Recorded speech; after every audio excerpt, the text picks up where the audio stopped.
പാമ്പിനെ പോലെ പകയുള്ള ആളാണ് അമേരിക്കൻ പ്രസിഡന്റ് ഡൊണാൾഡ് ട്രംപ് എന്ന് പറയാതെ വയ്യ. ബ്രിക്സ് ഉച്ചകോടിയിൽ ട്രംപിനെ പേര് പറയാതെ വിമർശിച്ചത് വല്ലാതെ കൊണ്ടിട്ടുണ്ട് ട്രംപിന്.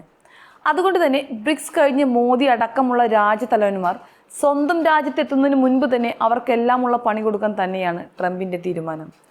ബ്രിക്സ് കൂട്ടായ്മയിൽ ഉൾപ്പെടുന്ന രാജ്യങ്ങൾക്ക് ഉടൻ തന്നെ 10% തീരുവ നിരക്കുകൾ ഏർപ്പെടുത്തേണ്ടി വരുമെന്ന് ആവർത്തിച്ചിരിക്കുകയാണ് ട്രംപ് ഇപ്പോൾ.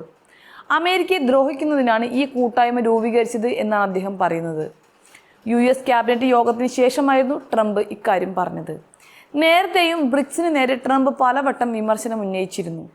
ബ്രിക്സ് സഖ്യത്തെ അമേരിക്കൻ താൽപ്പര്യങ്ങൾക്ക് വളർന്നു വരുന്ന ഭീഷണിയായി ഡൊണാൾഡ് ട്രംപ് കാണുകയും US-നെ ലോകവേദിയിൽ ന്യായമായി പരിഗണിക്കുന്നുണ്ട് എന്ന് ഉറപ്പാക്കാൻ ആവശ്യമായ എല്ലാ നടപടികളും സ്വീകരിക്കുമെന്ന് പ്രതിജ്ഞയെടുക്കുകയും ചെയ്തതായി വൈറ്റ് ഹൗസ് പ്രഖ്യാപിച്ചതിന് പിന്നാലെയാണ് ഈ സംഭവ വികാസം എന്നതാണ് ശ്രദ്ധേയമായ കാര്യം.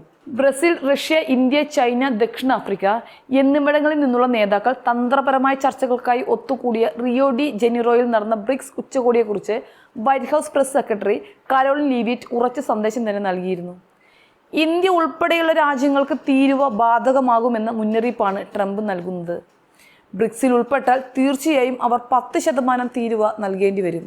കാരണം ബ്രിക്സ് സ്ഥാപിച്ചത് നമ്മളെ ദ്രോഹിക്കാനും നമ്മുടെ ഡോളറിനെ തരം താഴ്ത്താനും ഒക്കെയാണ്. പക്ഷേ അത് കുഴപ്പമില്ല, അവർക്ക് ആ കളി കളിക്കാമെങ്കിൽ എനിക്കും ആ കളി കളിക്കാൻ അറിയാമെന്നാണ് ട്രംപ് മാധ്യമങ്ങളോട് പറഞ്ഞത്. മാത്രമല്ല, അവർ ഡോളറിനെ നശിപ്പിക്കാൻ ശ്രമിക്കുകയാണ്. നിങ്ങൾക്ക് ഒരു മിടുക്കനായ പ്രസിഡന്റ് ഉണ്ടെങ്കിൽ നിങ്ങൾക്ക് ഒരിക്കലും നിലവാരം നഷ്ടപ്പെടില്ല. കഴിഞ്ഞ പ്രസിഡന്റിനെ പോലെ ഒരു മണ്ടനായ പ്രസിഡന്റ് ഉണ്ടെങ്കിൽ നിങ്ങൾക്ക് നിലവാരം നഷ്ടപ്പെടും.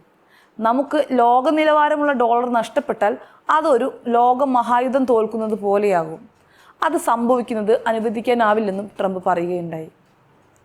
ഡോളറിൻ്റെ സ്ഥാനത്തെ വെല്ലുവിളിക്കാൻ ആരെങ്കിലും വന്നാൽ അവർ വലിയ വില തന്നെ നൽകേണ്ടി വരുമെന്നാണ് ട്രംപ് പറയുന്നത്. അവരിൽ ആരും ആ വില നൽകേണ്ടി വരുമെന്ന് ഞാൻ കരുതുന്നില്ല എന്നും ട്രംപ് വ്യക്തമാക്കുകയുണ്ടായി.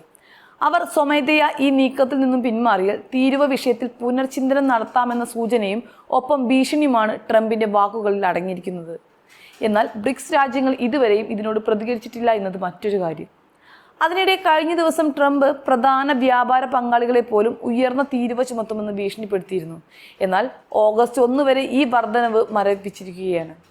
ഇതിലൂടെ ചർച്ചകൾക്ക് അവസരവും ലഭിക്കും. ജപ്പാൻ, ദക്ഷിണ കൊറിയ, മറ്റ് 12 രാജ്യങ്ങൾ എന്നിവ US-ഉമായുള്ള പുതിയ വ്യാപാര കരാറുകൾ ഉടൻ നടപ്പിലാക്കിയില്ലെങ്കിൽ ഓഗസ്റ്റ് 1 മുതൽ 25% തീരുവ നൽകേണ്ടി വരുമെന്നാണ് അറിയിച്ചിരിക്കുന്നത്. ട്രംപിന്റെ ഈ മനോഭാവത്തോട് എതിർപ്പുണ്ടെങ്കിലും മോദിയടക്കം ആരും ഇതുവരെയും പരസ്യമായി രംഗത്ത് വന്നിട്ടില്ല എന്ന് തന്നെയാണ് ആശങ്ക വർദ്ധിപ്പിക്കുന്ന കാര്യം. ലോക നേതാവായി സ്വയം അവരോധിക്കുന്ന ട്രംപിനിട്ടൊരു അടി കിട്ടിയില്ലെങ്കിൽ കാര്യങ്ങൾ കൈവിട്ടു പോകുമെന്ന കാര്യം തീർച്ചയാണ്.